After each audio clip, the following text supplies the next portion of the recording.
Yes, so hi everyone and a warm welcome to our channel. I hope you are doing well. Studies and preparations are going on for November 24. काफी दिनों बाद मिल रहे हैं क्योंकि अभी बीच में कोई जरूरत नहीं थी. Now is the time you will require certain amount of support और उसी के लिए आपको आईडीटी का सपोर्ट जो है वो मेरा काम रहेगा. ठीक है. सो मॉक टेस्ट 1 आपका हो चुका है already. It was release on 19 सितंबर. उसी का डिस्कशन हम करने वाले हैं.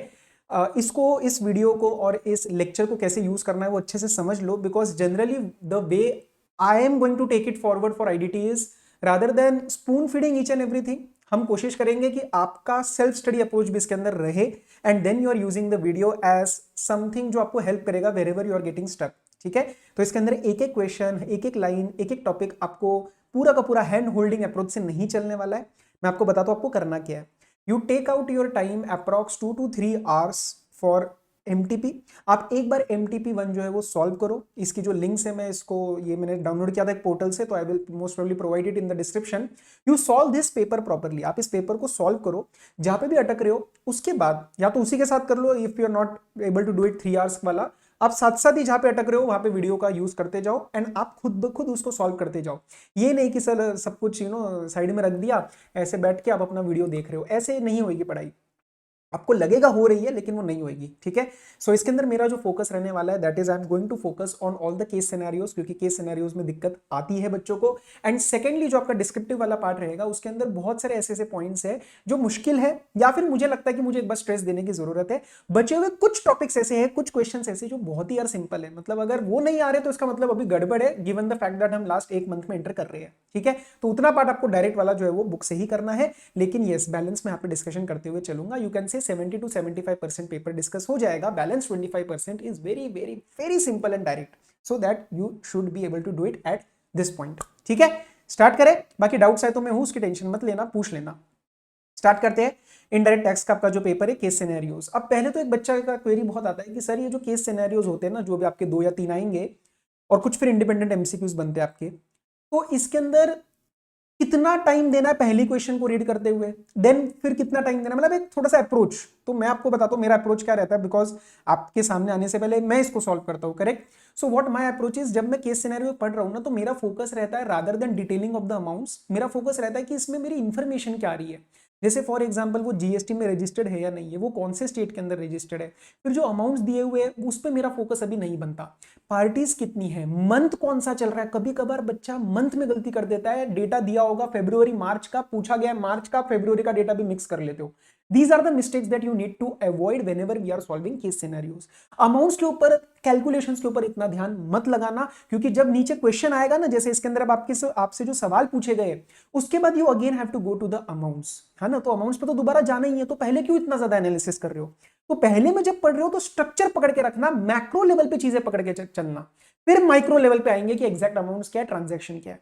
जनरली जो आपके एमसीक्यूज बनेंगे ना, एक आध एमसीक्यू, जैसे यहां पे मैं आपको एक एग्जांपल के तौर पे दिखाता हूं. इन्होंने पूछा है net GST liability.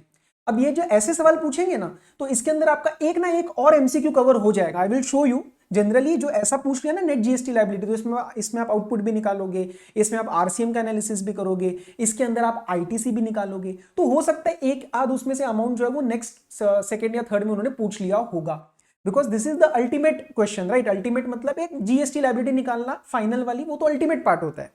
I am just telling you how you need to focus upon solving the case scenarios. ठीक है ना.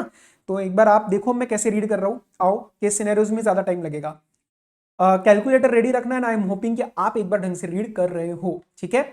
Nirav limited is registered with the jurisdictional GST authorities in the state of Rajasthan. तो मेरे दिमाग में मेरा क्लाइंट है, मेरा स्टेट है, operates in multiple business.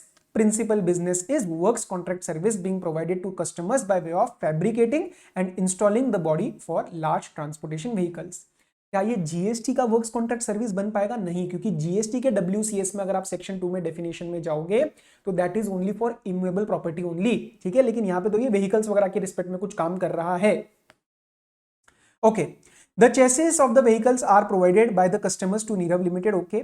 This company procures the material for fabrication, installs the same on the chassis against a lump sum agreed amount for material as well as services. तो अभी इसके अंदर मुझे वो लगाना है क्या सर ये कॉम्पोजिट है या नहीं, आर्टिफिशियल सप्लाई, नेचुरल सप्लाई, अभी कुछ मत करो.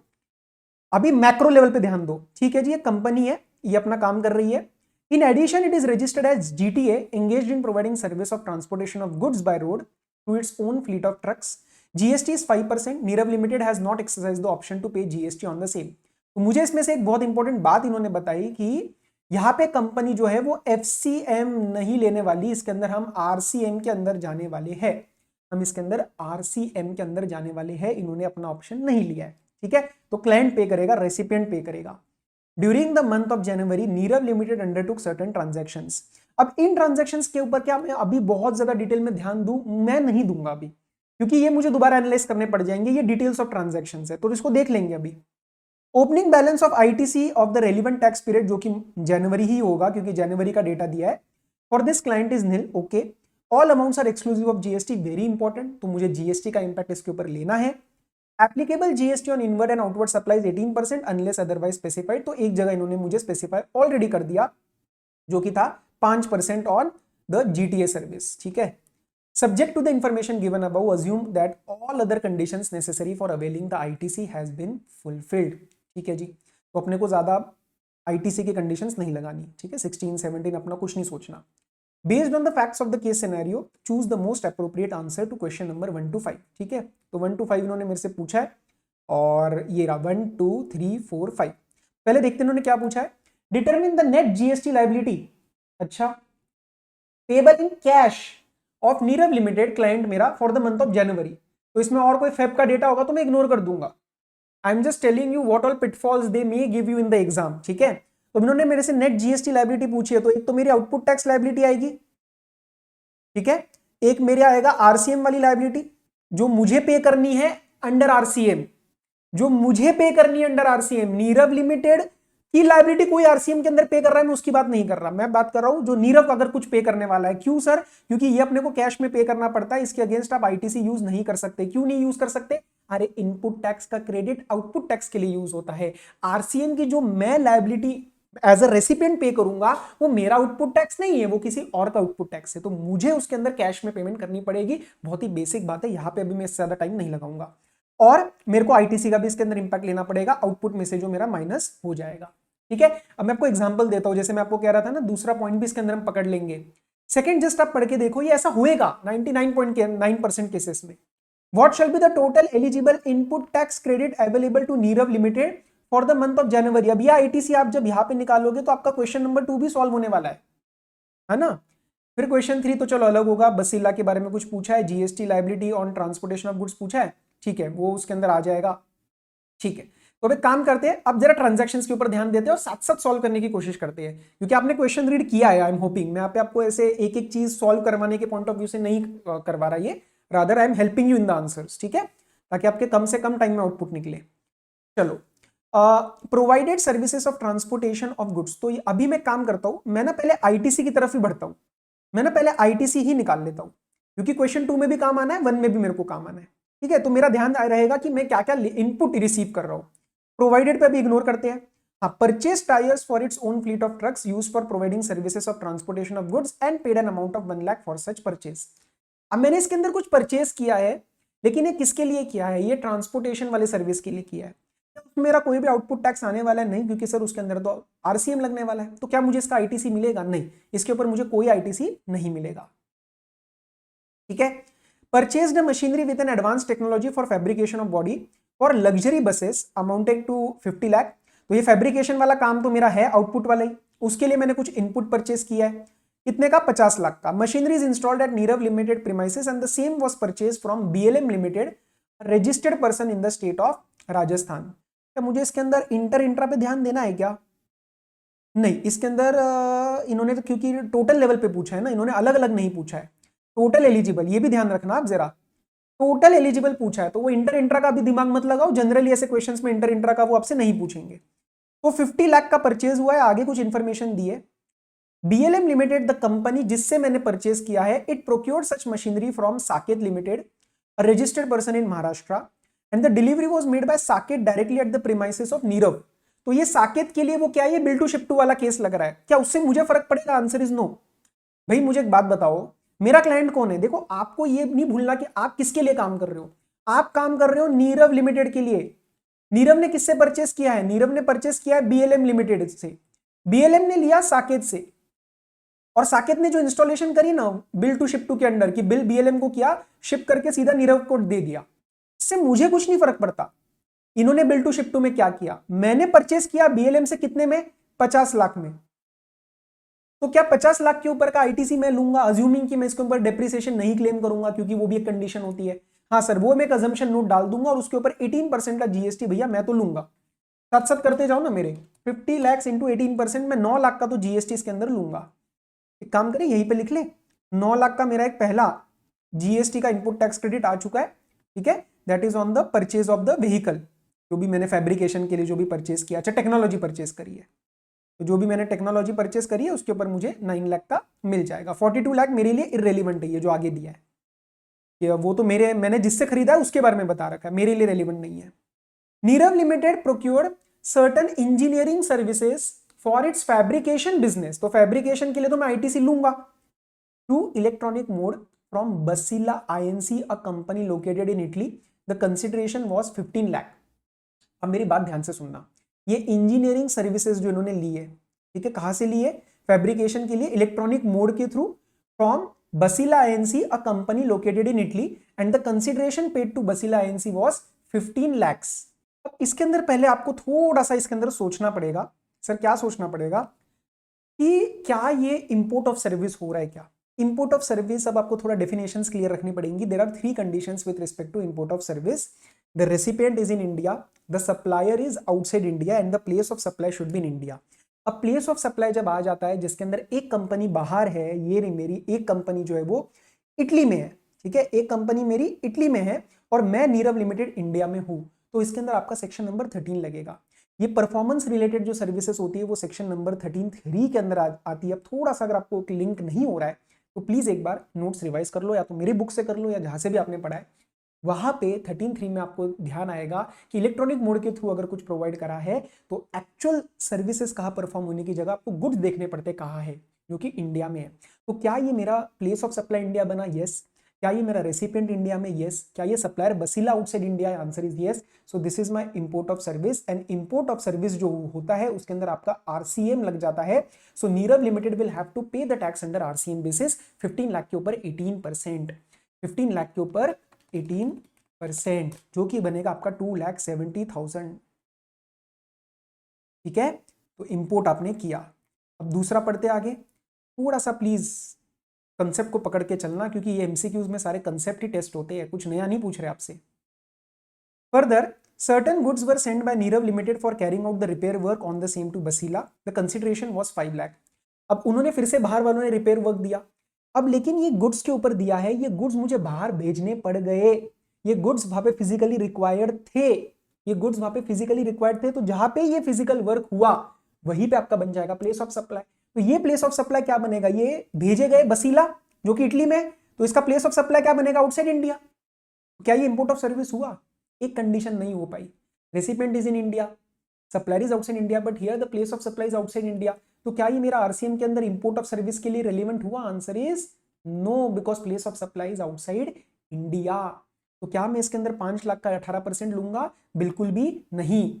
बात क्लियर हुई है, because the goods were physically required वहां पे, तो ये place where the services are perform, ये वो बन जाएगा मेरा प्लेस ऑफ सप्लाई। चलो आगे बढ़े। हाँ सर, इसमें आपने कुछ नहीं लेना, ठीक है ना, ये जो रिपेयर वाला है उसके अंदर मैंने कुछ भी नहीं लिया, तो ये मेरा फर्स्ट हो गया, ये मेरा सेकंड हो गया। अब आगे देखते हैं। प्रोवाइडेड पे भी ध्यान नहीं है क्योंकि मेरे को तो आईटीसी की बात करनी है। सोल्ड अभी कुछ ध्यान नहीं है। Purchase goods relating to fabrication business for 10 lakh, out of which goods worth 1 lakh were stolen. अब ब्लॉक क्रेडिट को आपको थोड़ा सा मिक्स करना है, आई थिंक यहाँ पे आपको दिक्कत नहीं आएगा, कुछ स्टील हो गया है तो आपको उसके ऊपर आईटीसी नहीं मिलेगा। सो आउट ऑफ विच मतलब out of 10 1 lakh is stolen. कभी कभार यहाँ पे वो खेल सकते हैं, further I purchase 1 lakh and it was stolen, तो आपको 10 लाख पे लेना पड़ेगा, लेकिन यहाँ पे 10 out of which 1 lakh was stolen, तो आपको 9 लाख का यहाँ पे जीएसटी मिल जाएगा, क्योंकि वो जो मैंने गुड्स खरीदे हैं वो मेरे फैब्रिकेशन के लिए है जिसका आउटपुट टैक्स मेरे पास है। तो 9 लाख का 18%, एक और मारो 1,62,000 जो मैंने गुड्स परचेज किए हैं, 1,62,000, ठीक है जी। रिसीव्ड एंड एडवांस, ये तो मेरा आउटपुट के रिस्पेक्ट में हो जाएगा, तो मेरे हिसाब से ये 3 चीजें आपकी आनी चाहिए, 9 लाख प्लस 2,70,000 प्लस 1,62,000, ये बन रहा है मेरा 13,32,000। 13,32,000. So this should be C. एक बार आंसर्स भी मैच करें क्या, एक मिनट. चलो, ये रहा आंसर आपका सी. ठीक है, 13,32,000 जो मेरा भी निकल गया है. कहा गया भाई, यहीं पे है. ये देखो 13,32,000. ठीक है, अब हम जरा फर्स्ट पे आते हैं. चलो सर, अब मेरा ध्यान है थोड़ा सा आउटपुट की तरफ. ठीक है, तो इसमें मेरा ये आईटीसी तो आ गया है. आईटीसी तो आ गया है 13,32,000. 13,32,000 इज माय आईटीसी. अब ये आरसीएम वाली जो लायबिलिटी है, आरसीएम वाली लायबिलिटी मतलब जो मैंने रिसीव किया है, मतलब अगर आप यहां से देखोगे आईटीसी से आपको निकल जाएगा, है ना. सी आईटीसी का जो अमाउंट होता है, आरसीएम का जो अमाउंट होता है, वो आपको पे करना होता है और आपको उसका आईटीसी मिल जाता है. आईसीआई के सवाल में उसी मंथ में वो क्रेडिट भी ले लेते हैं. जनरली पे करके फिर क्रेडिट लेना होता है, but in for the purpose of theory and for the purpose of study, आपने यहाँ पे जो 2,70,000 का आरसीएम के अंदर टैक्स पे किया, वही आप हाथों हाथ आईटीसी भी ले लोगे. इसलिए मैंने उसको आईटीसी में भी ले लिया और यही मुझे पे भी करना होगा, यही मुझे पे भी करना होगा. ओके, अब ये मेरा आउटपुट लायबिलिटी. अब आउटपुट लायबिलिटी तरफ चलते हैं. अगर वो 1332 के ऊपर हुआ तो आपका आउटपुट टैक्स बनेगा. ठीक है, वरना 270 तो मुझे पे करना ही करना है. 270 को 1332 से सेट ऑफ करने की गलती मत करना. क्या बोल रहा हूं मैं, 272 को 1332 से सेट ऑफ करने की गलती मत करना. क्यों, क्योंकि सर ये वाला जो आरसीएम की लायबिलिटी है वो आपको कैश में पे करनी पड़ती है. You can not use your ITC, वो गलत हो जाएगा. अब आउटपुट की तरफ चलते फटाफट. Provided service of transportation of goods, जिसमें मुझे कुछ नहीं करना, आरसीएम लग जाएगा तो मैं आगे देखूंगा भी नहीं. ये मेरा परचेज है, ये मेरा परचेज है. आगे बढ़ते हैं. I think you are able to get the structure now. Nirav limited procured, ये भी प्रोक्योर्ड है, कुछ नहीं करना, ये मैंने ले लिया already. Provided service of transportation of goods, अब अगेन ये मेरा वो है आरसीएम वाला केस हो जाएगा. Sold scrap relating to fabrication business of 5 lakh, इसके ऊपर मुझे टैक्स पे करना पड़ेगा. तो 5 लाख का 18% लेते हैं, 90,000. ठीक है, 90,000 हो गया एक, तो मुझे जो पे करना है. उसके बाद परचेज है फिर से. उसके बाद received an advance of 10 lakh for fabrication work. अब एडवांस के केस में गुड्स का अगर केस हो तो जीएसटी नहीं लगता, सर्विसेज का केस हो तो लगता है. और इसके अंदर मैं दोनों दे रहा हूं. फैब्रिकेशन के टाइम में थोड़ा सा मटेरियल भी यूज कर रहा हूं, बट मेरा प्राइमरी वर्क क्या है, प्राइमरी मेरा फैब्रिकेशन ही है. ठीक है, तो इसलिए बोला भी देखो कैसे, फैब्रिकेशन वर्क. अगर आपको वो भी इसके अंदर पॉइंट लेके आना होगा तो आपको वो लिखना पड़ेगा, सोचना पड़ेगा. तो इसके अंदर मैं प्रिंसिपल सप्लाईज मेन मेरा सर्विस का काम हो रहा है. ओके, तो इसके ऊपर अगर मैं जीएसटी लेता हूं तो वो 10 लाख के ऊपर मेरा 18% का जीएसटी आ जाएगा, that is 1,80,000. One small point, case scenarios में ना कुछ कुछ जगह पे there are alternate point of views possible, कुछ कुछ जगह पे. ठीक है, जनरली ऐसा होगा कि अल्टरनेट पॉइंट ऑफ व्यूज की वजह से आंसर्स नहीं चेंज होंगे. आईसीआई में ऐसा देखा है मैंने जनरली एमसीक्यूज में. But if you still feel कि नहीं मैंने कुछ बोला और आपको कुछ और लगा, you just put it in the comment box and हम उसके ऊपर बात कर लेंगे, डोंट वरी. ये सिनेरियोज में कभी कभार होता है क्योंकि आईसीआई का इसके अंदर सोल्यूशन नहीं होता है कि वो क्या पॉइंट ऑफ व्यू लेके चल रहा है, सीधा एमसीक्यू मैच होना होता है. ठीक है, तो मैं अपना जो डिस्कशन रखूंगा, I will help you match with the ICI answers. क्योंकि सर एट द एंड ऐसा नहीं कि कुछ भी कंसेप्ट पढ़ के, कंसेप्ट के साथ ही, बट यस दो पॉइंट ऑफ व्यूज है तो हम उस पॉइंट ऑफ व्यू को अडॉप्ट करेंगे जहां से हमारा आईसीआई का आंसर मैच हो जाएगा, बराबर, so that we are able to get the marks as well. तो ये 1,80,000 ले लेते हैं, बाकी तो इसमें कुछ है नहीं. तो ये 180 और 90 270 हुआ. 270 इज लेस देन 1332, तो आउटपुट टैक्स तो मुझे कुछ पे करना नहीं है, बस 270 मुझे पे करना होगा क्योंकि इसके अगेंस्ट में आईटीसी यूज नहीं कर रहा. तो मेरा आंसर आना चाहिए बी, 2,70,000. ये आ गया मेरा 2,70,000. चले आगे. चलो सर, वेदर बसीला आईएनसी जो कि इटली की कंपनी है is required to obtain registration in India to discharge GST liability? If yes, compute the amount of GST liability to be discharged in the month of January. मुझे एक बात बताओ, ये Italy वाले जो भाई साहब है बसीला आईएनसी, क्या ये इसके अंदर ऐसी कोई सर्विस प्रोवाइड कर रहे हैं क्या कि जिसके अंदर कंपलसरी फॉरवर्ड चार्ज मैकेनिज्म लगेगा, जैसे वो एनटीओआर हम पढ़ते थे, non taxable online recipient OIDAR service वगैरह? नहीं, इसके अंदर नॉर्मल वो दो सर्विसेज जो है वो दे रहा है, जिसका एक प्लेस ऑफ सप्लाई बाहर है, एक इंडिया में, लेकिन उसके अंदर आरसीएम लग रहा है ना. इसमें कोई एनटीओआर का कंसेप्ट नहीं है. ठीक है, तो इसके अंदर उसको यहाँ पे इंडिया में आने की जरूरत ही नहीं है. तो जब मेरा आंसर मुझे पता है कि नो ही निकलने वाला है, तो पहले तो मुझे येस को इग्नोर करना है. पेपर में जल्दी कैसे सॉल्व करना है वो बता रहा हूं. येस वालों को तो इग्नोर कर दो, एक ही नो है, तो आंसर होना चाहिए सी. आगे पढ़ो भी मत, आगे आप पढ़ो भी मत, इसके अंदर ओइडर वर्डर कुछ नहीं है, आप आगे पढ़ो भी मत, कंफ्यूज हो जाओगे. ऐसा भी आप कर सकते हो जब आप कॉन्फिडेंट हो अपने कंसेप्ट्स के रिस्पेक्ट में. तो देखो थर्ड का आंसर होना चाहिए सी. ठीक है, this is the way you solve. Determine the GST liability of Nirav limited on services of transportation of goods to BPZ. भैया इसके अंदर तो आरसीएम लग रहा है ना, तो मेरी लायबिलिटी कैसे हुई इसके अंदर, नीरव लिमिटेड की लायबिलिटी कैसे हुई? नील, क्योंकि इसके अंदर तो आरसीएम नहीं लग रहा। अरे बीपीजी जो भी हो और इसमें रिलेटेड पार्टी है शायद, है ना, रिलेटेड पार्टी ना, बीपीजेड कहा गया, ये रहा रिलेटेड पार्टी। उससे क्या फर्क पड़ता है, आरसीएम का कंसेप्ट थोड़ी ना इससे बदल जाएगा। क्लियरली बता रखा है कि it is not exercising the option, है ना, इसने नहीं किया एक्सरसाइज ऑप्शन, नहीं लाना चाहिए आंसर। फोर्थ का ए आना चाहिए, ये रहा फोर्थ का ए।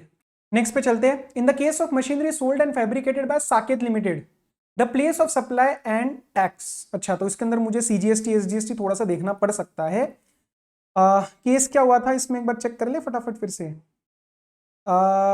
हमारे नीरव ने बराबर किससे खरीदा था, बीएलएम से, और बीएलएम ने साकेत से। हमारे नीरव ने खरीदा था बीएलएम से और बीएलएम ने खरीदा था किससे, साकेत से, बराबर। तो ये bill to ship to model हुआ सेक्शन 10(1)(b) में। सेक्शन 10(1)(b) में थर्ड पार्टी कौन हुई इसके अंदर, बीएलएम, ठीक है। तो एक सप्लाई जो हुई है वो हुई है बीएलएम और नीरव के बीच में, उल्टा ही लिखते क्या इसको, एक जो सप्लाई हुई है वो बीएलएम ने करी है नीरव को, और एक जो सप्लाई हुई है वो साकेत और बीएलएम के बीच में हुई है। मुझे बताओ क्या साकेत और नीरव के बीच में कोई रिलेशन बना क्या, नहीं सर, कोई रिलेशन नहीं बना, कोई रिलेशन नहीं बना है, ठीक है। तो बीएलएम ने नीरव को बेचा और साकेत ने बीएलएम को बेचा, ये मेरी थर्ड पार्टी है, जो हमारे 10(1)(b) में we use the word third party on the instructions of which, okay, ठीक है सर। अब थोड़ा सा देखते हैं analysis. Place of supply and tax, tax relevant क्या हो जाएगा 42 लाख के ऊपर, क्योंकि 42 लाख का बेचा है उसने, 50 लाख का तो नीरव ने खरीदा है। ओरिजिनल जो सेल हुआ है साकेत ने बीएलएम से 42 लाख लिया है और इन्होंने साकेत के लिए पूछा है ना, तो 42 लाख का 18% हो जाएगा, जो कि आएगा 756। तो इन दोनों में से कोई एक आंसर बनेगा। और place of supply in case of machinery sold and fabricated, मेरा बीएलएम का प्लेस होना चाहिए, लेकिन इन्होंने यार लोकेशन में नहीं पूछा है, लोकेशन में इन्होंने साकेत और नीरव दिया है, बीएलएम आना चाहिए था। ये लोकेशन ऑफ बीएलएम यहां दिया, लेकिन ये आईजीएसटी 9 लाख दे दिया इन्होंने, क्यों भाई ऐसा। आईजीएसटी तो आएगा, ये ठीक है, क्योंकि ये जो है साकेत महाराष्ट्र का है और जो बीएलएम है वो राजस्थान का है। आईजीएसटी तो आना चाहिए, लेकिन 18% तो बनेगा 7,56,000। कुछ गलती तो नहीं कर रहे हम, लाइव होता तो मैं आपसे पूछ लेता, लेकिन ये तो रिकॉर्डेड में है। एक मिनट रुको, 42 लाख, एक second, 9 lakh divided by 42 lakh, नहीं ये तो 21%, ये तो कुछ नहीं बनेगा, 9 लाख का तो सवाल ही नहीं पैदा होता। 756 डिवाइडेड बाय 2 वो इंटर इंट्रा होता तो नहीं, लेकिन ये तो आईजीएसटी लगने वाला है, और इसका लोकेशन तो यार बीएलएम ही होना चाहिए। आई थिंक इसके अंदर कुछ इशू है आईसीआई का। प्राइमरी में जब इसके सामने अभी सॉल्व कर रहा हूँ तो मुझे लग रहा है इसके अंदर कुछ इशू है, बिकॉज 756 आईजीएसटी तो ठीक है, लेकिन यहाँ पे लोकेशन ऑफ बीएलएम आना चाहिए था आंसर में, ठीक है, as per 10(1)(b) bill to ship to model, bill to ship to. Fifth में आपको कोई और पॉइंट ऑफ व्यू आपका बनता है जिससे आपका आंसर मैच हो तो बताना, नहीं तो हो सकता है आईसीआई वाले में इशू हो, कभी कभार इशूज रहते हैं, ठीक है, लेकिन इसको छोड़ के आई थिंक सारे क्लियर है, ठीक है। Case scenario 1 is done, yes. Case scenario 2 पे चलते हैं, अब जरा आ जाओ। Espon Inc is an entity incorporated in US engaged in provision of various, case scenarios में सारे सॉल्व कर रहा हूं, ठीक है। Is engaged in provision of various IT related services directly as well as through subsidiaries located across the world. थोड़ा highlight कर लेते हैं, US. In India एस्पॉन India subsidiary is registered under Karnataka GST, ठीक है, providing services to various customers, okay. Espon Inc provides, एक second ना, ऊपर वाले में आंसर क्या दिया इन्होंने, बी दिया है, मुझे इसके अंदर इशू लग रहा है यार, मुझे लग रहा है ये बीएलएम होना चाहिए था, आईजीएसटी तो ठीक है। चलो आगे बढ़ते हैं। आईएसपी आईएनसी जो कि है यूएस वाली, provides cloud based storage services to its customers business and non business, okay. तो क्लाउड बेस्ड मतलब ये ओइडार का चक्कर है ना, ओइडार के रिस्पेक्ट में जाएगा ये। The customers can subscribe to the services by making online payment directly to the Espon Inc's bank account through internet banking, okay. Terms and conditions are entered between Espon Inc and the customer directly without involvement of any third party. US वाली कंपनी customers के साथ directly deal कर रही है, ओइडार service दे रही है बकायदा, तो ठीक है। इसके अंदर आपको वो भी याद होगा, प्लेस ऑफ सप्लाई वगैरह ओइडार में, लोकेशन ऑफ रेसिपिएंट अगर 2 आउट ऑफ 7 8 फैक्टर सेटिस्फाई हो, याद आ रहा है कुछ आपको सेक्शन 13 में।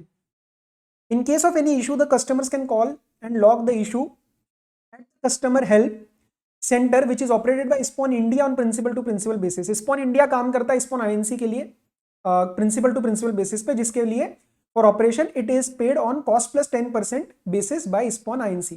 तो मंथली कॉस्ट प्लस 10% वो चार्ज करता है। Further, this Indian company is engaged in promotion and marketing of cloud-based storage service on P2P basis for ISPON INC. The payment is made by ISPON INC to India on monthly basis at cost plus 20%. तो एक ये cost plus 10% का payment लेता है INC से, और ये India वाला एक और ले रहा है cost plus 20% पे, ठीक है. Promotion and marketing activities are carried out in the name of that US company without any reference to ISPON India. तो ISPON India जो भी ये काम कर लेता है cost plus 20% ले लेता है. जितना भी खर्चा आएगा उसके ऊपर 20% ये ले लेगा, तो 20% इसकी income. ISPON INC owns online space for advertisement.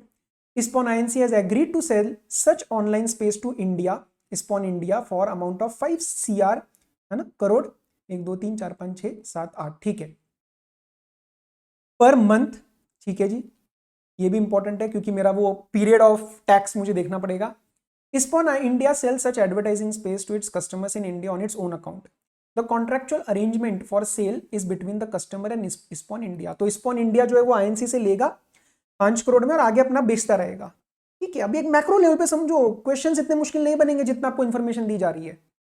ISPON INC provides technology support to India, charges royalty from ISPON India for technology support at fixed charge of 25 lakh per month, and it is exclusively related to business of advertising space. ठीक है जी. In addition to the information इन्होंने अब ये मेरे को micro details दी है, ये सारी मेरी माइक्रो डिटेल्स हो जाएंगी.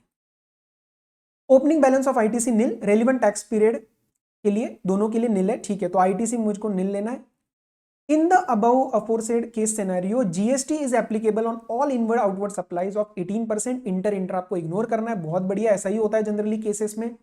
Subject to the information assume that all other conditions have been fulfilled, बहुत अच्छे. Exclusive of GST, very good. Exports by INC India if any are through LUT, मतलब ये IGST पे नहीं करेगा. याद है ना आपको LUT बॉन्ड, तो LUT के अंदर जाना चाहता है, ये IGST पे नहीं करेगा. सर इतनी सारी इंफॉर्मेशन दे दी, ये तो बहुत मुश्किल बन गया सवाल. अरे कह रहा हूं ना कुछ मुश्किल नहीं है, आप क्वेश्चन तो देखो. What shall be the output tax liability without any adjustment of ITC, मतलब ये नेट नहीं पूछ रहा है, ये ग्रॉस पूछ रहा है आपसे, ये आपसे ग्रॉस अमाउंट पूछ रहा है. किसका? इंडिया का. इसके लिए जनवरी मंथ के लिए. थोड़ा सा आपको ये चीजें बस पकड़ के चलनी है जो मैं आपको एनालिसिस करवा रहा हूं, क्या क्या पकड़ के चलना है, ठीक है. अब ये 4 अमाउंट्स दिए गए, अब मेरे को जरा ध्यान देना पड़ेगा इन वालों के ऊपर कि मेरी और क्या यहाँ पे क्या क्या इनकम्स आ रही है, इनकम को मुझे पकड़ना पड़ेगा. ठीक है, ISPON INC यहाँ पे तो दिया है, इंडिया पेमेंट कर रहा है, यहाँ पे भी इंडिया पेमेंट कर रहा है. अब ये देखते हैं, India has incurred following expenses, ये तो एक्सपेंसेस है, ये आउटपुट नहीं आएगा. India has earned an income of 8 CR from sale of online advertising space. 5 crore में लिया था, 8 करोड़ आगे कमाए हैं, तो 8 करोड़ का 18% जरा ले लो, 1 2 3 4 5 6 7 इंटू 18%, जो कि बनेगा 1 करोड़ 44 लाख. 1 करोड़ 44 लाख. और क्या है जी, INC की बात नहीं करनी, बस एक ही तो है, ये आना चाहिए, फिर 6 का ये बनना चाहिए आंसर. ये देखो जी 6 का ये बन गया. आगे बढ़ते हैं. What shall be the net GST liability of ISPON INC? ओहो हो, INC की बात चल रही है, ठीक है. जनवरी मंथ के लिए INC नेट मतलब output minus ITC, output minus ITC, ठीक है. तो चलते जरा आउटपुट माइनस ITC की तरफ. फर्स्ट इन्होंने क्या क्या दिया, देखो जो ये 2 अमाउंट्स आ रहे हैं, अगर आप देखोगे तो ये तो ठीक है फर्स्ट सेकेंड, ये और 2 अमाउंट्स जो आपको दिए 5 करोड़ और 25 लाख, इसके अंदर ISPON INC is providing certain services, correct. First वाले में वो एडवर्टीजमेंट के रिस्पेक्ट में वो स्पेस प्रोवाइड कर रहा है, और दूसरे वाले में वो प्रोवाइड क्या कर रहा है, टेक्नोलॉजी का सपोर्ट. तो ये क्या बन जाएगा, इंपोर्ट ऑफ सर्विस. ये दोनों इंपोर्ट ऑफ सर्विस बन जाएगा, जिसके अंदर RCM लग जाएगा तो इंडिया पे करेगा, बराबर. फर्स्ट वाले में इंडिया का जो पूछा था वो इन्होंने ना आउटपुट टैक्स लायबिलिटी पूछा था. आउटपुट टैक्स लायबिलिटी, आपको डाउट आएगा कि सर इसके अंदर RCM क्यों नहीं लिया. अगर आप कह रहे हो RCM था, देखो RCM इसलिए नहीं लिया क्योंकि RCM is a GST liability to be paid in cash, but that is not my output tax liability, है ना. तो ऊपर एनालिसिस इसलिए नहीं किया क्योंकि अगले वाले में करवाना था. तो ये मेरा आउटपुट नहीं है, ये INC ENC है, INC है. हाँ, INC जो है वो बाहर की, उसका आउटपुट मैं पे करता हूं अंडर RCM. क्या ये मेरा आउटपुट टैक्स लायबिलिटी है? नो. इसीलिए मैंने इन दोनों के ऊपर 1 और 2 के ऊपर फर्स्ट के अंदर नहीं लिया, बराबर. इसीलिए मैंने सिर्फ और सिर्फ ये कंसिडर किया.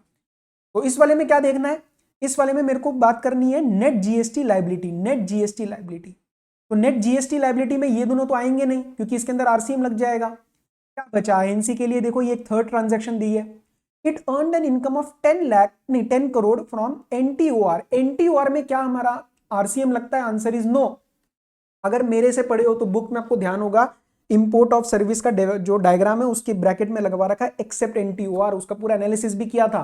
तो ये एनटीओआर के केस में ये 10 करोड़ का जो है उसको फॉरवर्ड चार्ज के अंदर इंडिया में रजिस्ट्रेशन लेके पे करना पड़ेगा, है ना। तो ये ओइडार सर्विस है, ये एनटीओआर रेसिपिएंट है, तो इसके अंदर जो है वो आरसीएम नहीं लगेगा। तो 10 करोड़ का 18% बनेगा 1 करोड़ 80 लाख। 7 का आंसर आपका बी बनना चाहिए। ठीक है जी, 8 पे आ जाओ। Please select the correct statement specifically in relation to sale of online advertisement space by Espon Inc to India. Espon Inc is providing OIDAR service, ठीक है। रिक्वायर्ड टू रजिस्टर, गलत, आरसीएम लग जाएगा, तो यहीं पे खत्म करो इसको। Espon Inc is providing OIDAR service electronically, place of supply is the location of supplier, गलत, ओइडार में लोकेशन ऑफ सब रेसिपिएंट होता है। Espon Inc is providing OIDAR service and tax is to be paid by Espon India, बिल्कुल ठीक, RCM लगता है। तो मेरे हिसाब से तो सी, आगे मुझे देखने की भी जरूरत नहीं है, ठीक है, आगे मुझे देखने की भी जरूरत नहीं है, मैं 8 का सी मार्क कर सकता हूं। जब इतने कॉन्फिडेंट हो जाओगे ना तो आप ये रिस्क ले सकते हो, आपका टाइम भी बचेगा, अननेसेसरी कंफ्यूजन भी आपका बचेगा।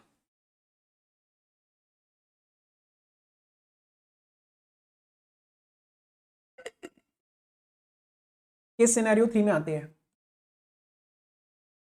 मलिक राव एंड कंपनी, अब इसमें अंदर 3 केस सिनेरियोज बनाए उन्होंने, ठीक है ना, कभी कभार ये 2 भी होते हैं। Malik Rao and company is a partnership firm of advocate. अच्छा सर, पार्टनरशिप फर्म है तो वो आरसीएम के अंदर ही जाने वाला है sir.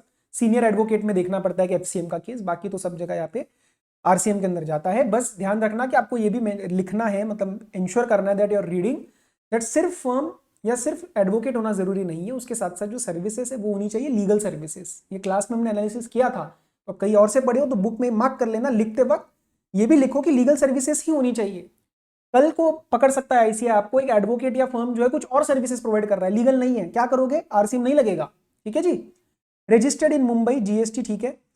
In the month of April, मेरा टैक्स पीरियड हो जाएगा April, the firm has supplied services amounting to 15 lakh and उसके लिए इंफॉर्मेशन दी है, ठीक है। अभी इसको एग्जैक्ट एनालिसिस नहीं करते, 3 केसेस दिए। Turnover of Malik Rao and company in the previous financial year was 50 lakh, ठीक है। Firm is engaged in providing legal services, solely legal services, मतलब आरसीएम में ठोक के लगा सकता हूं, मुझे टेंशन नहीं है अब, है ना, एक एक चीज का एनालिसिस होता है। And it does not import export any other service, कुछ बाहर का रिलेशन नहीं है, इंडिया के अंदर कर रही है काम। अब उसके लिए आपके पास 9, 10 और 11, 12 4 एमसीक्यूज उन्होंने पूछे, आ जाओ। Whether the service provided to Sultan, अब सुल्तान का कौन सा केस है भाई? सुल्तान का सेकंड केस है, देखते हैं। इज एग्जेम्प्ट, आ जाओ पहले पढ़ते हैं।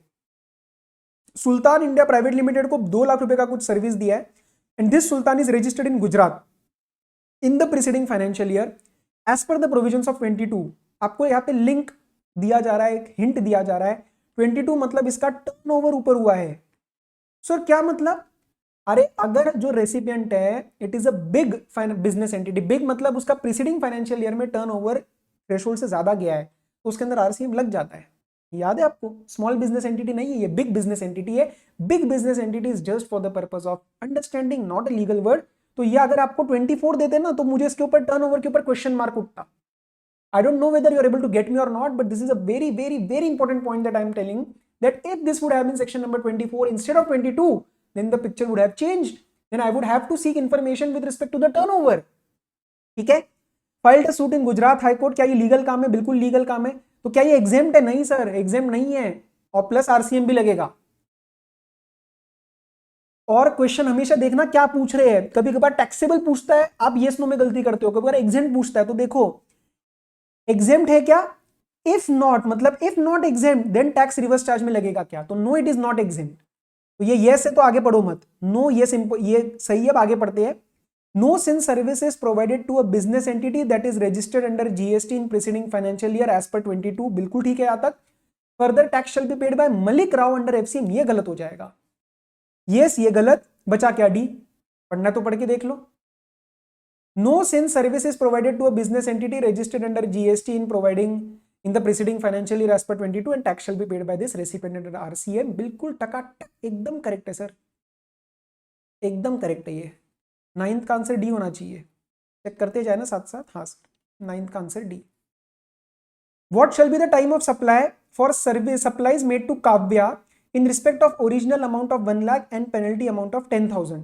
टाइम ऑफ सप्लाई के लिए कौन सा सेक्शन लगाओगे? सर मेरा CGST एक्ट लगेगा, CGST एक्ट लगेगा, उसके अंदर सर्विसेज के अंदर लगता है सेक्शन नंबर 13, लेकिन 13(2) मत लगा देना भाई, 13(2) FCM के अंदर लगता है, 13(3) लगाना। RCM का आपको केस बनेगा, क्योंकि यहाँ पे जो काव्या लिमिटेड है ना, ये भी देखो registered under GST as a salon service provider in the preceding financial year as per 22, so this is also a business entity with turnover exceeding the threshold. ठीक है, तो प्लीज ये गलती आपको नहीं करनी। तो 13(3) में आपको क्या देखना होता है? आपको देखना होता है एक तो 60 डेज का पीरियड, मतलब 60 डेज खत्म होने के बाद 61st day from the date of issue of invoice, या फिर आपका पेमेंट डेट। अब पेमेंट आपको किसके पॉइंट ऑफ व्यू से देखना है? रेसिपिएंट के पॉइंट ऑफ व्यू से, क्योंकि मैं RCM के अंदर बात कर रहा हूं, है ना। FCM होता तो सब पेमेंट मेरे को देखना पड़ता है सप्लायर के पॉइंट ऑफ व्यू से, कब रिसीव हुआ। यहाँ पे रेसिपिएंट के पॉइंट ऑफ व्यू से कि कब मैंने पे किया, तो बुक्स की एंट्री या फिर एक्चुअल पेमेंट। देखते हैं इन्होंने क्या क्या दिया है। Service amounting to 1 lakh was provided in the month of Feb for which invoice was issued on 15 Feb. तो यहाँ पे मैंने बिल्कुल टाइम से भी इनवॉइस इशू कर दिया, वो तो ठीक है चलो। Payment is made on 5th April, firm has charged 10,000 as penalty for delayed payment. अच्छा, तो 10,000 रुपए और पेनल्टी रिसीव किया है। ओके, जब भी कोई पेनल्टी रिसीव होती है that is an addition. Addition के रिस्पेक्ट में जो टाइम ऑफ सप्लाई बनता है ना, वो हमेशा तभी बनता है जब उन्होंने रिसीव किया है, ये भी आपको याद होगा। ठीक है, तो इसमें मुझे और कुछ दिमाग नहीं लगाना, यहाँ पे तो रिसीव डेट देखनी है। 1 लाख के लिए मुझे देखना है पेमेंट डेट और वो वाला date which is earlier 61st day. Said penalty is also paid on 5th April, तो सारी पेमेंट 5th अप्रैल को आई है। तो 61st डे अगर मैं गिनता हूं कब से? इनवॉइस डेट से, तो फरवरी, मार्च, अप्रैल, वो 15 अप्रैल के आसपास जाएगा और पेमेंट आ चुकी है 5 अप्रैल को। तो 1 लाख के लिए क्या बनेगा? 5 अप्रैल। और जो एडिशन मैंने रिसीव किया है पेनल्टी, वो तो मेरा वैसे भी पेमेंट डेट ही होता है, तो 5 अप्रैल। तो दोनों के लिए आंसर क्या बनेगा? 5 April. I am repeating myself, if you are not able to catch these points at this stage, concept weak है भाई, खुला बता रहा हूं। ठीक है, प्लीज कंसेप्ट को अच्छे से प्लीज रिवाइज करो। मैं सारा रिवाइज करा रहा हूं, पर मैं एक एक लिख के नहीं करवा सकता अभी, वो पर्पज नहीं है अभी। फॉर होल अमाउंट 15 फेब नहीं, फॉर 1 लाख एंड 10,000 नहीं, फॉर होल अमाउंट 5th अप्रैल। ये आंसर बनना चाहिए 10th का सी। ये देखो 10th का सी। What shall be the value of supply provided to Miss Kavya in terms of section number 15? आगे भी कुछ दिया है भाई। Apart from this, as per agreement with the client, the firm paid 20,000 as attestation charges on behalf of the client mentioned separately in invoice which were reimbursed in the month of February. इसको ज्यादा analysis मत करो, clear cut case of pure agent की तरह ये खर्चा हुआ है। This is a mere reimbursement of expense, so no GST on this. So total value of supply will be 1 lakh plus 10,000 penalty, because that 10,000 is exclusive of GST। अगर ये बोला होता कि यहाँ पे एक आपको बता दो point, if the question would have said that 10,000 does not include GST but the client is not going to pay anything, तो आपको 10,000 डिवाइडेड बाय 118% करना पड़ता, क्योंकि वो अलग से GST नहीं पे करने वाला। यहाँ पे ऐसा कुछ नहीं बोला है, तो मैं इसको 1,10,000 ले सकता हूँ। 11th का ए होना चाहिए, तो क्लियर कट आंसर है यार। 12th पे आ जाओ। Which of the following statement is or are correct in the law? Malik Rao and company, जो कि मेरी लीगल फर्म है, is eligible to opt for composition levy under subsection 1 and subsection 2 of section number 10 of CGST act 2017। Section number 10 आपको याद है composition scheme के बारे में होता है। सेक्शन नंबर 10 सबसेक्शन 1 और 2 आपका गुड्स के रिस्पेक्ट में रहता है, फिर वो सर्विसेज का 2 है आया था, if you remember all those things. अब इन्होंने क्या बोला है? It is eligible to opt, तो ये तो सर्विस वाली कंपनी है ना, ये तो लीगल सर्विसेज दे रही है, तो ये तो बिल्कुल ही गलत हो गया। Malik Rao and company is not eligible to opt for composition levy, ये तो बिल्कुल ठीक है, तो सेकंड तो मेरा ठीक है, सेकंड तो मेरा ठीक है। Malik Rao and company is eligible to opt for composition under 10(2)(a). 10(2)(a) अगर आपको याद होगा, देखो 10(1) और 2 आपका गुड्स के रिस्पेक्ट में होता है, जिसके अंदर आपका 10 सबसेक्शन 2 जो है वो बताता है कि क्या क्या चीजें अलाउड नहीं है, क्या क्या चीजें अलाउड नहीं है इन respect of services, that is already incorporated in 10(2)(a), जिसके अंदर से एक पॉइंट अगर आपको याद होगा तो दैट इज आउटवर्ड सप्लाई नहीं होनी चाहिए, कोई भी आउटवर्ड सप्लाई इंटरस्टेट कोई भी नहीं होनी चाहिए, है ना, इंटरस्टेट आउटवर्ड सप्लाई नहीं होनी चाहिए, परचेजेस चलते हैं। तो इन्होंने जो जो सर्विसेज दिए ना, आप देखो कोई इंटरस्टेट तो नहीं है ना, ये महाराष्ट्र के है, और ये जो इंसेंस पावर को दिया है ये तेलंगाना में दिया है, तो ये इंटरस्टेट आउटवर्ड सप्लाई हो जाएगा, जिसकी वजह से 10(2)(a) भी हाथ से निकल जाएगा। तो कॉम्पोजिशन का इसके अंदर कोई चक्कर आपका आएगा नहीं। तो आप स्टेटमेंट एक बार देखो, इज इट एलिजिबल? नो। और ये क्या है? Malik Rao and company is not eligible to opt under 10(2)(a), ये बिल्कुल ठीक है। तो सेकंड एंड फोर्थ आना चाहिए मेरे हिसाब से, सेकंड एंड फोर्थ, ये आपका बनेगा ये वाला सी आपका आंसर बनना चाहिए। ये देखो सी, यहाँ पे गलती हो सकती है इसके अंदर 10(2)(a) के अंदर, तो वो प्लीज आपको थोड़ा सा ध्यान रखना पड़ेगा। अब I think independent MCQs he start हो रहे हैं, क्विकली देख लेते हैं इसको। अब इंडिपेंडेंट बहुत आसान होते हैं यार, इंडिपेंडेंट में गलती नहीं होनी चाहिए। Vikram registered person was provider of तीखी मीठी रेस्टोरेंट, वाओ, तीखी मीठी मीठी। He died and left behind his wife and son, oh my god, on 15th August. Son Venkat wants to continue the business of deceased father. GST consultant gives advice to Mr. Venkat, जो कि बेटा है, तो बेटे ने बोला कि मैं अपने फादर का जो है वो बिजनेस आगे कंटिन्यू करना चाहता हूं करके, ठीक है। So how he can continue the business, उसके ऊपर एडवाइस आई है, एंड उसकी एडवाइस आपको सिलेक्ट करनी है इन चारों में से कौन सी एडवाइस उन भाई साहब की ठीक है, क्योंकि आप हो जीएसटी के expert. Mr Venkat should apply for new registration under GST under his own PAN with effect from the date of succession and file GST ITC 02 for transfer of ITC, ठीक है। चारों देख लेते हैं एक बार, क्योंकि ये थोड़ा सा ओपन एंडेड सवाल है। हालांकि फर्स्ट अपने आप में सारा ठीक लग रहा है, बट देखते हैं। Mr Venkat can get the authorise signatory changed, नहीं, सिर्फ ऑथराइज सिग्नेटरी तो नहीं चेंज, क्योंकि पैन तो बदल जाएगा ना। ये should close the old firm and start new business, नहीं नहीं नहीं, ऐसे क्यों? ITC तो ट्रांसफर होता ही है, ये ITC 02 तो आपको याद होगा ही, मर्जर उसमें किया था हमने। Mr Venkat should do the business with his mother, भाई ये तो आप ये डी वाला तो भाई आप फैमिली लेवल पे आ गए कि क्या करना चाहिए क्या नहीं, मेरे को तो बिजनेस पॉइंट ऑफ व्यू से बात करनी है, ये तो बिल्कुल ही नहीं। क्लियर कट आंसर मेरा क्या बनेगा? ए। क्लियर कट आंसर क्या बनेगा आपका? ए, ठीक है। चल 14th, Parth Limited sent certain goods abroad for repair. Parth Limited has been advised by their consultants that they will have to pay the customs duty only on fair cost of repair, cost of material used in repair, whether the actual cost is incurred or not, freight and insurance both ways on re-import। बिल्कुल बात ठीक है, simple सी बात।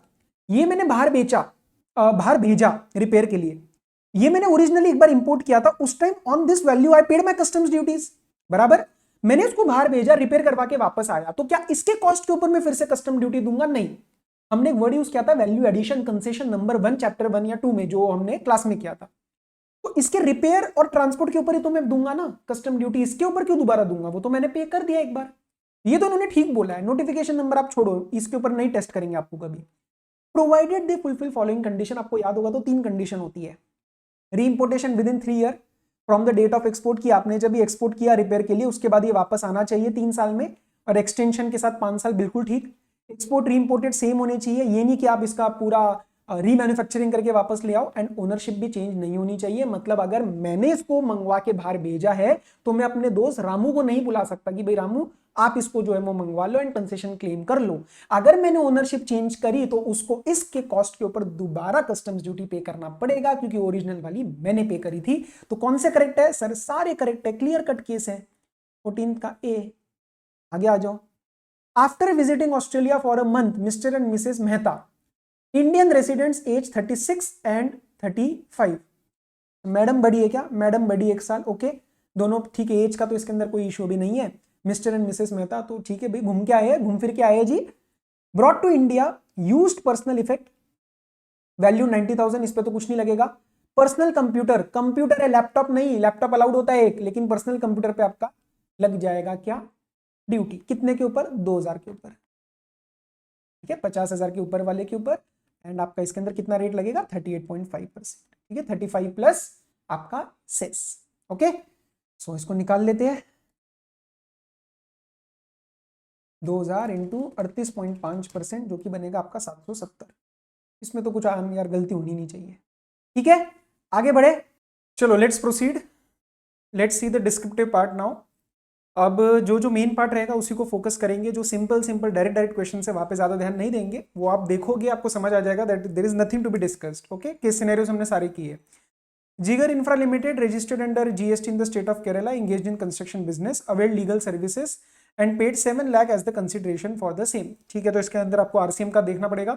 He also purchased construction material of 15 lakh from Chirag Steels, registered in the state of Andhra Pradesh, ठीक है, okay.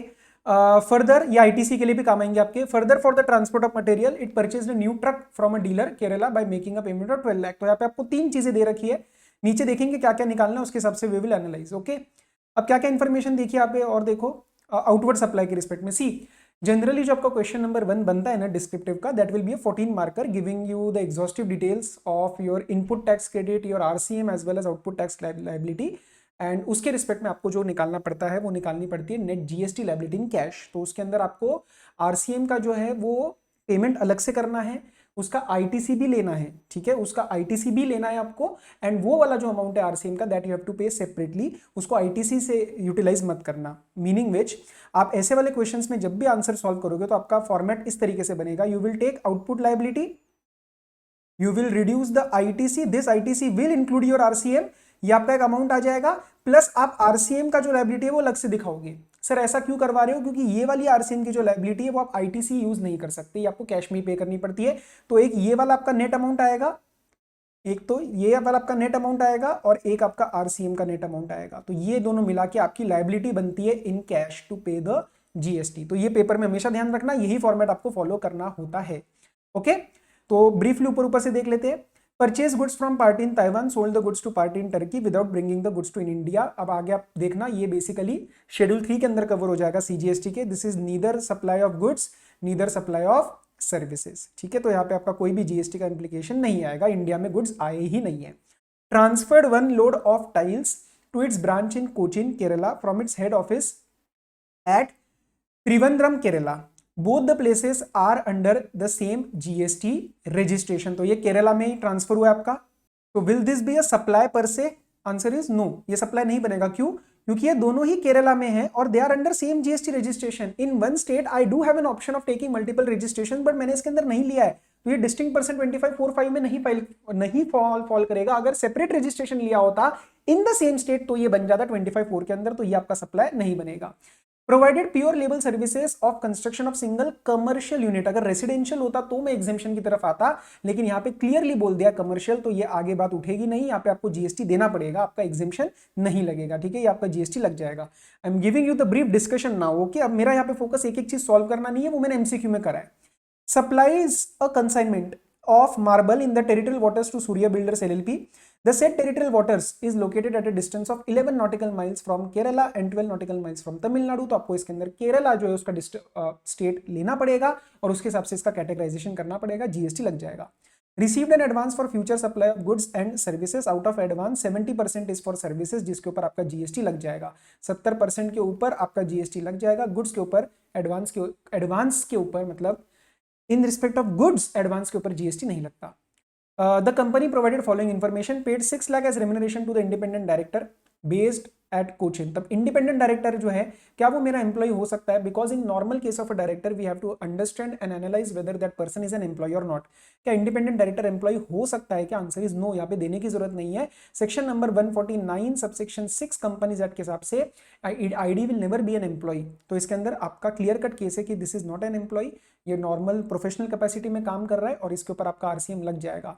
Employ होता फिर वो out of the scope of GST हो जाता। Company claim depreciation on the new truck, यहाँ पे मैंने जो ट्रक खरीदा था ना, कहाँ गया मेरा ट्रक 12 लाख का, इसके ऊपर डेप्रिसिएशन क्लेम किया तो मुझे इसके ऊपर आईटीसी नहीं मिलेगा, ठीक है।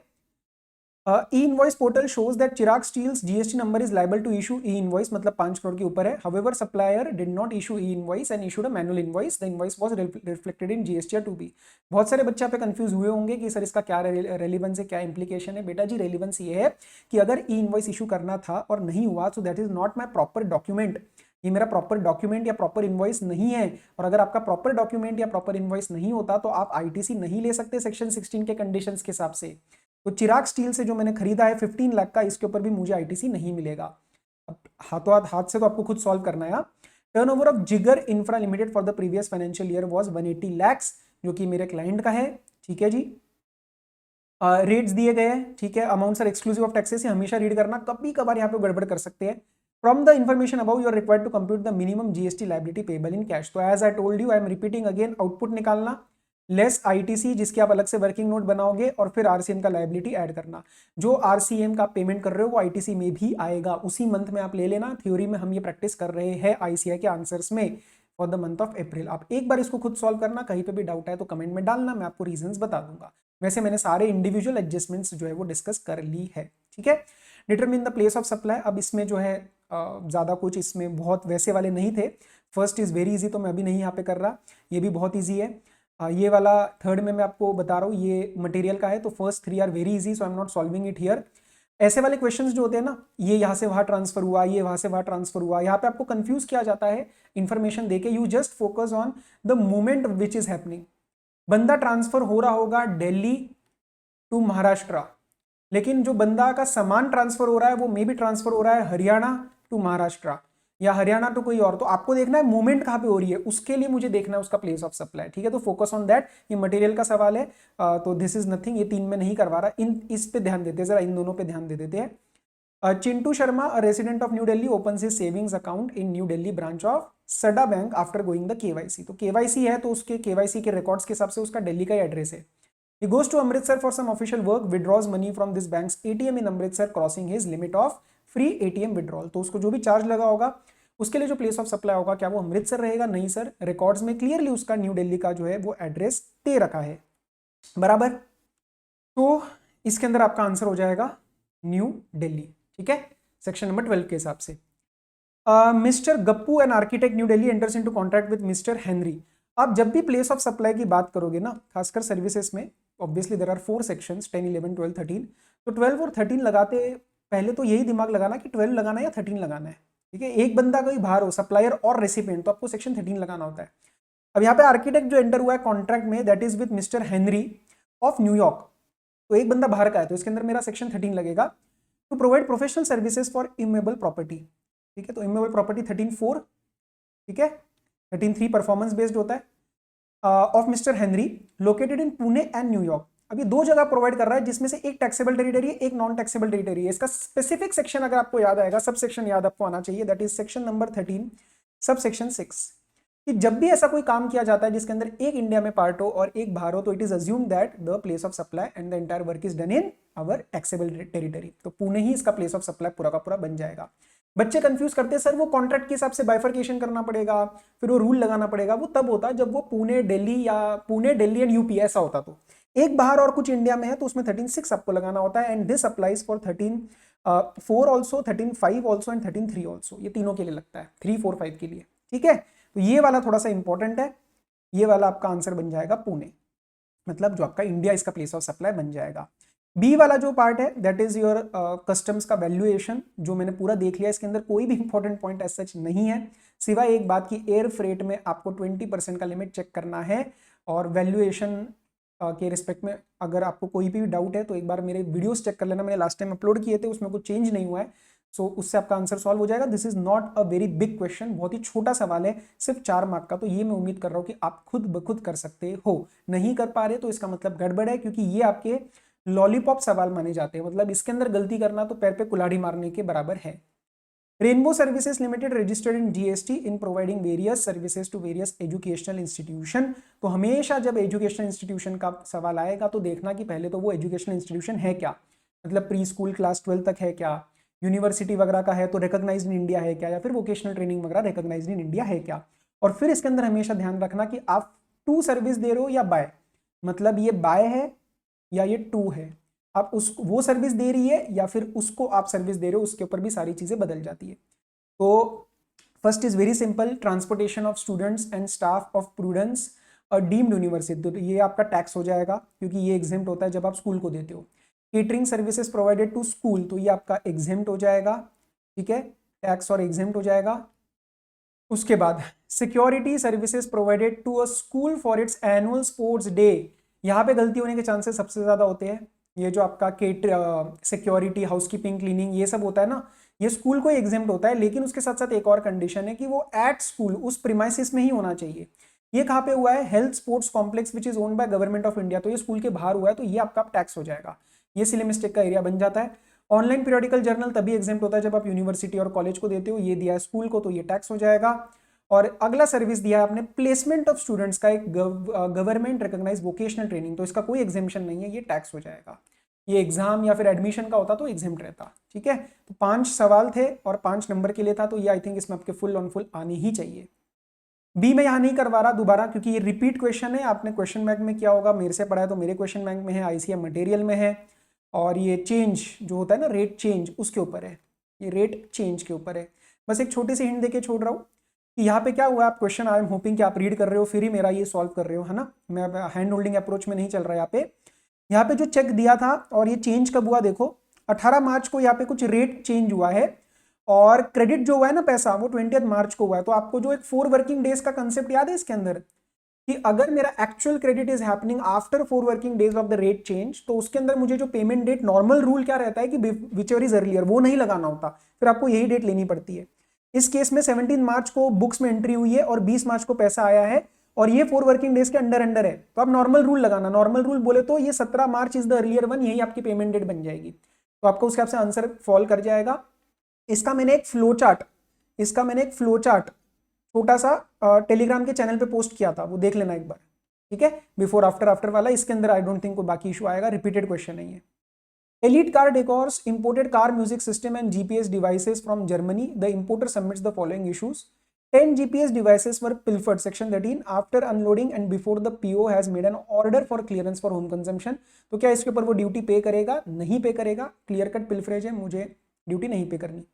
30 म्यूजिक सिस्टम्स वर डैमेज, वर्ड ध्यान रखना, आप डैमेज यूज कर रहे हो, डिटोरिएट कर रहे हो, पिल्फरेज कर रहे हो, लॉस्ट कर रहे हो, सेक्शन 13 लगाना है, 22 लगाना है, क्या लगाना है वो सोच समझ के। यहाँ पे डैमेज हुआ है after unloading and examination for assessment but before actual home clearance. अब भाई इसके अंदर ना एग्जामिनेशन हो चुका है, आफ्टर एग्जामिनेशन, और डैमेज के लिए मुझे यूज करना पड़ता है, अगर मुझे वो सेक्शन का बेनिफिट चाहिए तो मुझे वो होना चाहिए before examination, after unloading and before examination. तो क्या इसके अंदर मुझे बेनिफिट मिलेगा? नहीं मिलेगा, नो बेनिफिट, ड्यूटी पे करना पड़ेगा मेरे भाई, ठीक है। 4 नंबर 2-2 आपके पूरे मिलने चाहिए। Decide with reason whether the registration is required. CTP has provided interstate supply of notified product being textiles hand printing amounting to 19.25 lakh during the month of January. Sir interstate वैसे तो कंपलसरी टैक्सेशन में आ जाता है section 24 में, लेकिन आपके पास मौका होता है कि अगर वो नोटिफाइड हैंडमेड प्रोडक्ट्स है तो पैन लेके ई वे बिल करके आप जो है वो बेनिफिट ले सकते हो इंटरस्टेट में, ठीक है। तो 40 लाख का तो नहीं, लेकिन 20 लाख का बेनिफिट ले सकते हो। Those products were made by craftsman by both hand and machine equally. अब यहाँ पे प्रॉब्लम हो गई, एग्जेम्पशन जब मिलता है ना तो वो मिलता है आपको हैंडमेड प्रोडक्ट्स में और मेजरली हैंडमेड। छोटा मोटा मैंने आपको लिखवाया था, ये हमने डिस्कस भी किया था क्लास में कि थोड़ा बहुत आपका अगर मशीन यूज हुआ है तो it's fine, but majorly it should be handmade. The word used is equally. अब इक्वली अगर आप हैंड और मशीन यूज कर रहे हो तो आपका बेनिफिट इसके अंदर आपको नहीं मिलेगा। आपको इसके अंदर जो है regardless of the fact that it has obtained pan and E way bill, वो सब ठीक है, लेकिन आपको रजिस्ट्रेशन अब इसके अंदर लेना पड़ जाएगा, आपको बेनिफिट नहीं मिलेगा, इंटरस्टेट का आपके ऊपर लग जाएगा सेक्शन 24, ठीक है। Mister Chandu of Delhi is doing trading business and is intrastate turnover is Delhi से 18 lakh, exempt supply from Andhra Pradesh 10 lakh, both taxable and exempt from Tamil Nadu 5 and 6. And it may be noted that Mr. Chandu makes only intra supplies across the India. Only intra कर रहा है तो उसको कितना benefit मिलेगा?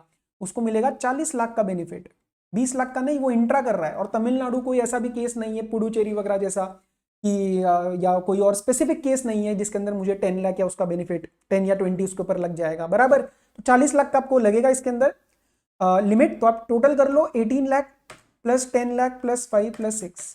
मैं aggregate turnover निकाल रहा हूँ, एग्रीगेट टर्नओवर के टाइम मैं नहीं ध्यान दूंगा टैक्सेबल या एग्जेम्प्ट, ठीक है। That is 39 which is well within the limit of 40, so no registration is required, ठीक है ना। तो ये 2.5 और 2.5 का है क्या? ओके, अगला भी देख लेते एक बार। Swati corporation is a PSU registered in Karnataka for entertainment event in Bangalore and Mumbai. Swati has given a contract to Mast Nath, a renowned artist, registered person in Maharashtra, to perform on contemporary Bollywood. Okay. Swati Corporation agreed to pay 12,39,000 and 18,29,000 inclusive of GST for Mumbai and Bangalore events. Swati Corporation seeks your advice regarding the TDS to be deducted. Assume the GST rate as 18%. क्या इसके अंदर 2.5 लाख के ऊपर का आपको TDS लगाना पड़ता है, ये तो ऑब्वियसली होएगा ही, ठीक है। और ये इंटर नेचर बनेगा, ये इंटर GST बनेगा ना, देखो ना रजिस्टर्ड है दोनों, ठीक है। तो ये इंटर GST आपका बन जाएगा because the supplier is where, supplier is in Mumbai and the recipient is registered in Karnataka, तो दोनों ही केसेस में वो इंटर सप्लाई बन जाएगा। इन दोनों को आप डिवाइडेड बाय 118% करना और उसका 22% जो है वो IGST के नाम से आप TDS डिपॉजिट करवा देना, ठीक है।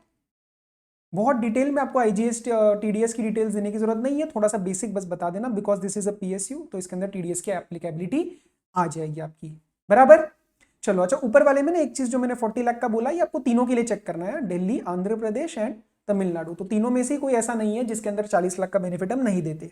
ओके, तो ओके, ये हो गया, ये हो गया पूरा। With reference to the Customs Act, decide the validity of following independent cases. Smooth Rubber Limited is 100% EOU located in SEZ. It imported certain items from China for its production process. Customs officer proposed to impose anti-dumping duty, but importer contends that no anti-dumping duty can be imposed on imports by 100% EOU under any circumstance. भाई साहब क्या कह रहे हैं importer, भाई साहब आपके client कह रहे हैं कि हमारे ऊपर जो हम 100% एक्सपोर्ट ओरिएंटेड यूनिट है in SEZ, no anti dumping duty can be imposed under any circumstance. क्या बोला ये, अंडर एनी सर्कमस्टांस। भाई यहां पे गलत हो गया क्लाइंट। यहां पे गलत क्यों हो गया, क्योंकि कुछ केस है जिसके अंदर लगाई जा सकती है अगर स्पेसिफिकली मेड एप्लीकेबल, या फिर उसका क्लियरेंस हो रहा है डोमेस्टिक टैरिफ एरिया में, या फिर किसी गुड्स के प्रोडक्शन में जो आपके नॉर्मल एरिया में क्लियर किए जा रहे हैं। ऐसे करके हमने 2 पॉइंट जरूर कवर किए थे कस्टम्स में, आपको नहीं याद तो नोट्स एक बार देख लो। तो that exemption is not absolute, वो एब्सोल्यूट एग्जेम्पशन नहीं है। ऐसा नहीं है कि लग ही नहीं सकता, लग सकता है 2 केसेस में। तो यहां पे हमारा क्लाइंट गलत हो जाएगा, दिस इज इनवैलिड। ठीक है, Customs Department proposed to impose anti-dumping duty retrospectively in respect of certain items. Importers Association claimed that anti-dumping duty cannot be levied retrospectively. नहीं साहब, ये गलत हो जाएगा। रेट्रोस्पेक्टिव लग सकता है, 90 डेज का रेट्रोस्पेक्टिव इंपैक्ट लग सकता है अगर भारी मात्रा में, वॉल्यूम में बहुत ज्यादा वो डंपिंग हुई है, तो वो प्रूव करके एंटी डंपिंग ड्यूटी रेट्रोस्पेक्टिव लग सकती है। ठीक है, तो ऐसा नहीं है कि नहीं लग सकती। चलो आगे देखते हैं।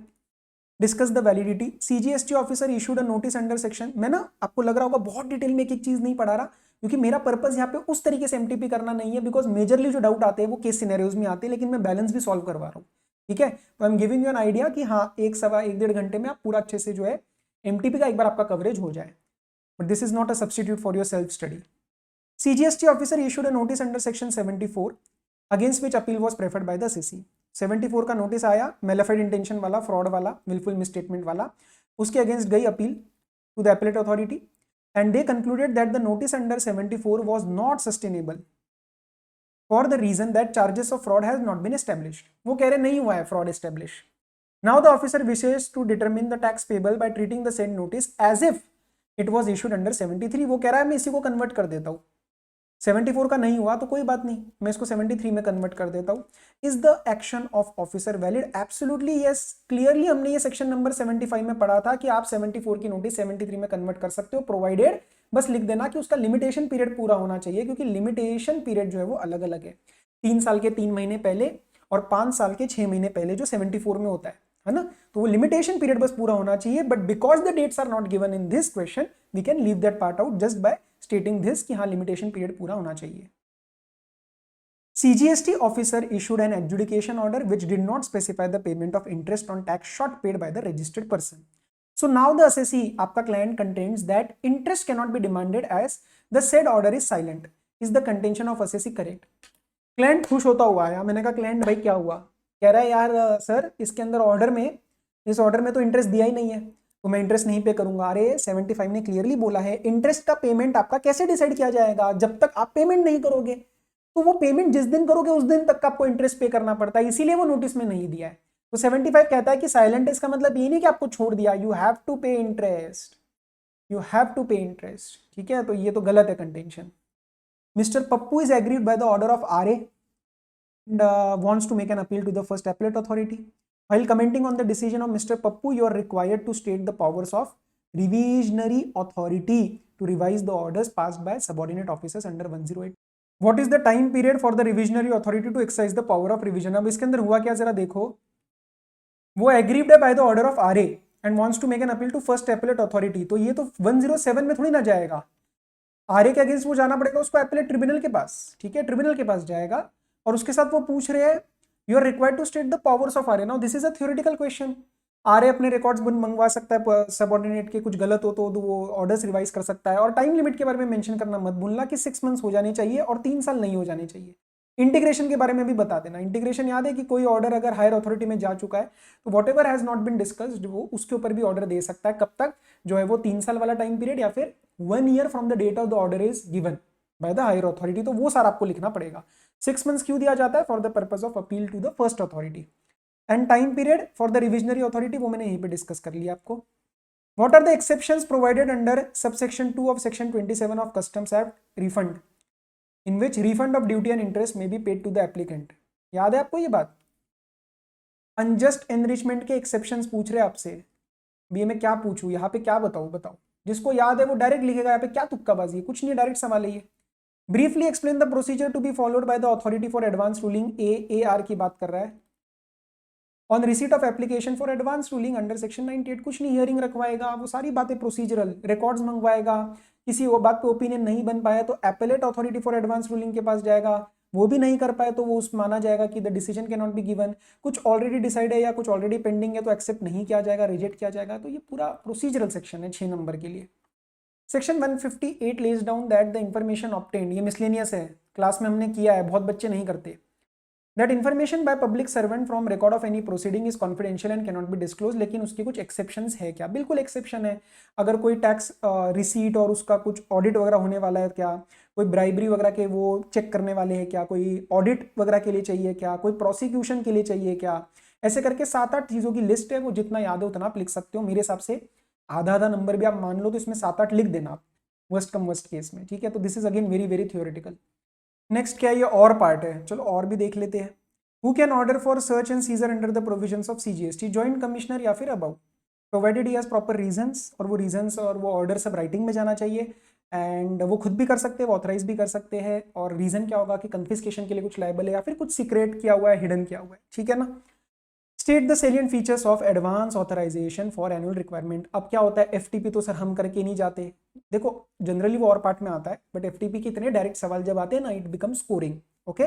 तो मैंने आपको याद होगा पिछली बार एग्जाम के सुबह या एक दिन पहले रात को I had uploaded the video in which I covered just the important portions, तो वो भी अगर आप करके जाएंगे आपका उसमें से भी काम हो जाएगा एटलीस्ट हाई प्रोबेबिलिटी में। तो इसमें एनुअल रिक्वायरमेंट में आई थिंक 3 बातें आती थी, हमने जो रिवाइज करी थी कि एक आपका पिछले 2 साल में आपका एक्सपोर्ट परफॉर्मेंस होना चाहिए, उसके बाद यहाँ पे आपका सीऑन होना जरूरी है, standard input output norms, ad hoc basis पे आपका यहाँ पे काम नहीं होएगा, और एक लिमिट बता रखी है 300% ऑफ द एक्सपोर्ट जो आपने लास्ट ईयर में किए होंगे, फिजिकल एक्सपोर्ट, FOR या फिर डीम्ड एक्सपोर्ट का FOR या फिर 1 crore which ever is higher, उस वैल्यू तक आपका एक रिस्ट्रिक्शन रहता है। तो ऐसे करके ये 3 चीजें, तो इसके साथ हमने ये पूरा MTP डिस्कस किया है। आई नो डिस्क्रिप्टिव वाला मैंने इतना डिटेल में नहीं किया बिकॉज इसके आपके पास आंसर्स भी है, एंड द पर्पज वॉज कि मैं आपको हेल्प करूँ रादर देन एक सॉल्व करूँ। केस सिनेरियोज में आपको कहीं पे भी कोई डाउट आता है ना, तो एकदम वो मत हो जाना, टाइप कर देना comment, we will look into it. कभी कभार कुछ जजमेंट अलग अलग आ जाती है MCQs में कि सर ऐसा बोला, ऐसा भी अज्यूम किया जा सकता है। सो रिस्पेक्टफुली कमेंट कर देना, उस पर बात करेंगे, टेंशन मत लो, ठीक है। So I tried my level best कि थोड़ा क्विक मैनर में 1-1.25 घंटा में हम इसको डिस्कशन में ले पाए। सिमिलरली मैं MTP 2 भी डाल दूंगा। बाकी आपकी कोई भी सजेशन हो ना, तो सर ये चाहिए, ये प्रॉब्लम हो रहा है, उसको जरा कमेंट करो, क्योंकि इस महीने ही आपको ये सब चाहिए होगा। अभी तक मैंने 1 महीने में कुछ नहीं डाला क्योंकि जरूरत नहीं थी, रिवीजन एक वीडियो में बनाने वाला हूँ, पूरा एक कंबाइंड मैराथन, तो वो भी आपको हेल्प करेगा, ठीक है। बाकी अच्छा लगे तो शेयर कर लेना, ठीक है ना, so that others can also be benefited. All the very best, Telegram पे ज्वाइन कर लेना for the information. Bye bye, take care.